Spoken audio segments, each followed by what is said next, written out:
Since early 90s, the Muharram processions were banned in the Kashmir Valley. Now that was to do with the violence, and at least the fear of which ensured that as far as authorities are concerned, they did not allow permission to the Shia community. However, some years back there was an understanding between the Lieutenant Governor's administration and the Shia community, its bodies, its religious leaders, that these processions, one, would remain peaceful, two, they will follow designated routes and also remain apolitical, non-provocative, and they will obviously keep them religious. Now, one such procession again on the 8th of Muharram came out yesterday through Srinagar and through city centre.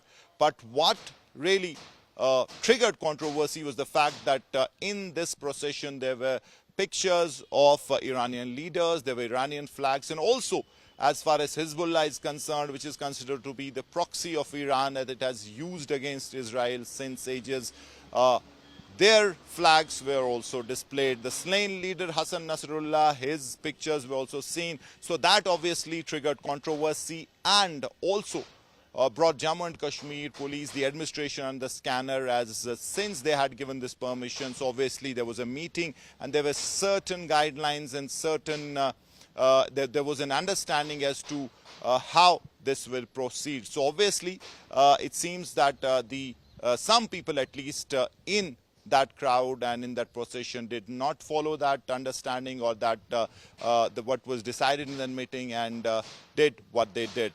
So obviously that has now led to police in police station Koti Bagh under some stringent sections of the BNS, and there are serious allegations against some people in this procession for inciting trouble, for indulging in acts that are considered provocative and against public order. To add to that, some stringent sections which also deal with national security have been invoked. Police sources say that they have identified certain individuals and action will follow. However, on the other hand, if you talk of the Shia community, its leaders, the religious clerics, they say that supporting Iran there is nothing wrong in it, because it is Israeli aggression that they have even protested against during the Iran-Israel conflict. And even as far as Free Palestine is concerned, this is the stated, was the stated foreign policy of India for decades, where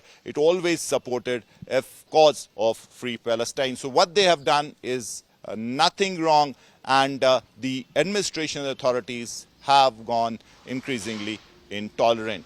However, all said and done, there is a controversy now, and obviously police action, and as I said, police sources say that they are on this case and they are trying to identify individuals who indulged in something that obviously was not part of the negotiations or the understanding between the police and the Shia community. इमाम खामनाई की आवाज़ शियों की आवाज़ नहीं है, बल्कि आलमी इंसानियत की आवाज़ है। नाम निहाद यूएनओ कहाँ हैं? क्या वो नहीं देख रहे हैं कि फ़लस्तीन में क्या हो रहा है? जिन्होंने फ़लस्तीन को तबाह व बर्बाद किया है, खंडरात में तब्दील किया है, क्या वो दहशतगर्द नहीं है? क्या वो जालिम व जाबिर नहीं है? Campus Muzaffar Ahmed, Mir Farid, Srinagar for India Today.